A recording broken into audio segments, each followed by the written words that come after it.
Bonjour à tous. Aujourd'hui, je voudrais vous parler d'un phénomène que je découvre depuis quelques semaines sur mes clients à travers les séances que je fais. Quelque chose dont j'avais pas entendu parler, dont je pensais même pas que ça pouvait exister. Et donc, en fait, hein, ce sont comment ça s'appelle, les crises de violence en lien avec un trop-plein émotionnel. Alors, en fait, qu'est-ce qui est particulier là-dedans? Parce que un trop-plein émotionnel, on sait ce que c'est. Des crises de violence, on sait ce que c'est. Mais en fait, hein, les gens qui viennent me voir, hein, ce sont des personnes qui font donc des crises de violence, mais qui ne se reconnaissent pas dans ces crises de violence et qui se demandent s'ils ne sont pas en train de faire des crises de possession, s'il n'y a pas une entité qui s'est emparée d'eux et qui leur fait faire des choses auxquelles ils ne sont pas habitués et dont ça n'est pas le comportement habituel. Et donc en fait, effectivement, ce qu'ils me décrivent comme comportement, ce sont les comportements de personnes qui sont possédées, qui ont des problèmes d'entité accrochés à eux. Et donc, effectivement, quand on part sur la séance, on part sur une séance pour faire un soin de dégagement en lien avec des entités et éventuellement une possession. Et en fait, quand je prends contact avec l'énergie de la personne, je me rends compte qu'il n'y a pas de problème de possession, il n'y a pas de problème d'entité, il y a juste un problème de trop-plein émotionnel. Et en fait, ce trop-plein émotionnel fait que les émotions s'agglutinent entre elles et se transforment en égrégores. Donc j'ai déjà fait des vidéos, enfin une en particulier sur les égrégores que je vous invite à aller regarder. Et donc en fait, ce sont ces égrégores de trop-plein émotionnel qui se comportent comme une entité. Donc en fait, c'est le trop-plein émotionnel qui va générer chez la personne des crises de violence contre elle-même. J'ai par exemple une amie qui a tellement pété un câble qu'elle s'est voilà, elle s'est blessée et quand je dis elle s'est blessée, c'est que une partie du visage était bleue comme si quelqu'un l'avait frappée, alors que juste elle a eu un mouvement qu'elle n'a pas contrôlé de son corps, elle était en pleine crise émotionnelle et son corps s'est mis à faire des choses qui font qu'elle s'est blessée. J'ai d'autres personnes qui, comment dire, qui en sont venues aux mains avec des proches à eux alors que c'était pas le genre, etc. Alors, à quel moment se situent ces crises émotionnelles? D'où elles viennent?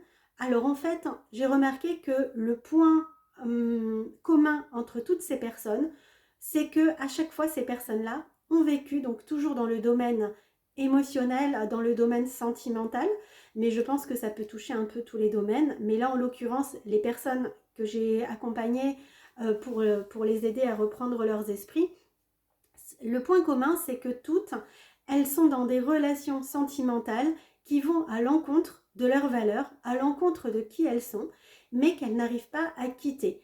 Donc en fait, ce sont des personnes qui restent avec quelqu'un, donc qui sont dans une relation sentimentale, qui restent avec la personne euh, parce qu'elles ont des sentiments pour cette personne-là, mais la relation n'est pas celle qu'elles attendent. Donc, ou c'est parce que la relation, c'est une relation adultérine et donc elle passe après et donc il y a toujours ce truc de je suis pas entendue, je passe après, j'ai pas de valeur, etc. Ou alors ce sont des personnes qui sont dans des relations établies, mais où l'autre personne renie la personnalité de mon ou ma cliente.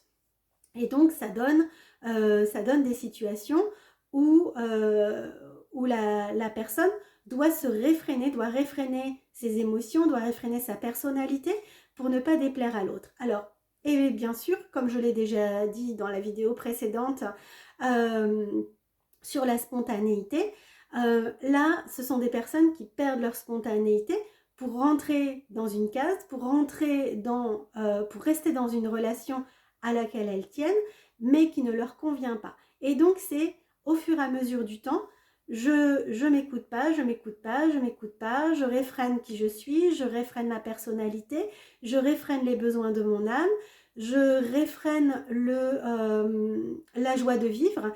Et ça, en fait, ça fait que petit à petit, ça génère une frustration, ça génère une colère. Et cette colère se transforme en égrégore. Et à un moment, cet égrégore-là, il doit être expulsé parce que il est en train de faire des dégâts à l'intérieur. Et si l'âme n'est pas d'accord avec le fait d'expérimenter une maladie, elle va expulser en fait cet égrégore-là avant qu'il ne se cristallise dans le corps et qu'il ne se transforme en maladie. Donc en fait, ça donne comment dire, un peu comme une cocotte minute, ça chauffe, ça chauffe, ça chauffe, et à un moment, ça bout, et le truc, il part dans tous les sens. Pourquoi les personnes en arrivent là?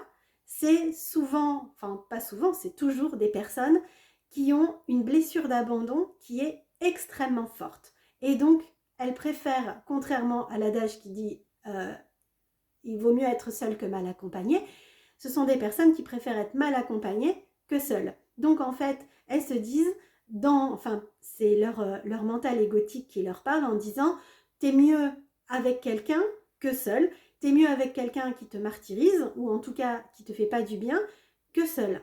Et donc ces personnes n'ont pas la capacité de mettre fin à la situation alors que c'est une situation qui les fait énormément souffrir.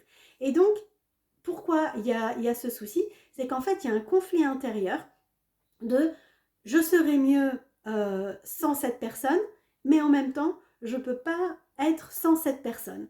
Et donc, ça crée des tensions intérieures entre où je mets fin à la relation et je dois affronter ma peur de la solitude, ma blessure d'abandon ou ma blessure de rejet, ou alors je reste dans la relation à l'encontre de moi-même, où je ne m'écoute pas, où je fais des choses qui ne sont pas moi, parce que je ne veux pas déplaire à l'autre. Donc en fait, ce sont ces deux pans de la personnalité, du mental, qui sont, comment dire, en conflit et qui font que la personne n'arrive pas à se dépatouiller et ça amène des émotions, de la colère, comme je le disais, de la frustration. Et ça monte, et ça monte, et ça monte, et ça monte. Et à un moment, ça doit s'expulser. Et donc, ça s'expulse de façon tellement violente que les gens ne se reconnaissent pas dans ce qui est en train de se passer. Voilà. Donc, je vous le dis parce que peut-être que cette vidéo va éclairer certaines personnes qui peuvent vivre des émotions aussi intenses et comprendre que le point de départ n'est pas une entité, mais bien une émotion refoulée qui n'est pas écoutée et qui est en train de prendre de l'ampleur à l'intérieur de soi. Donc, si vous avez besoin de savoir, parce que là, je fais une vidéo pour vous aider, mais c'est pas, comment dire, seul, c'est pas toujours facile de savoir si effectivement on a une entité et on est sous possession, ou si c'est une émotion qui est en train de se transformer en égrégore, qui elle-même se transforme, se comporte comme une entité possessive qui dirige les choses. En tout cas, le phénomène de l'un ou de l'autre est le même dans le sens où l'âme n'est plus d'accord avec ça et veut expulser que ce soit l'entité ou l'émotion hors du corps parce que ça entrave la suite du processus, ça entrave la joie de vivre. Si vous avez besoin d'éclaircissement, si vous avez besoin d'aide, vous pouvez toujours prendre rendez-vous avec moi et je vous dirai si effectivement c'est une entité qui est à l'intérieur de vous ou si ce sont des émotions qui sont en train de, de déborder. De toute façon, qu'il s'agisse de l'un ou de l'autre, dans la séance, je vous libérerai de ça pour que vous retrouviez votre calme, votre sérénité, que vous reveniez vraiment vers votre joie de vivre et vers ce qui est bon pour vous, avec tous les conseils que je donne à chaque fois dans chaque séance. Voilà, j'espère que cette vidéo est assez claire, que vous comprenez un petit peu mieux ce qui se passe, que peut-être que vous pouvez mettre des mots sur ce que vous vivez actuellement. Et en tout cas, rien ne justifie que vous vous mettiez de côté, ni une relation, ni une situation, peu importe. Vous devez toujours être au centre de votre vie et votre propre priorité. Voilà, je vous souhaite une très belle journée et je vous dis à bientôt.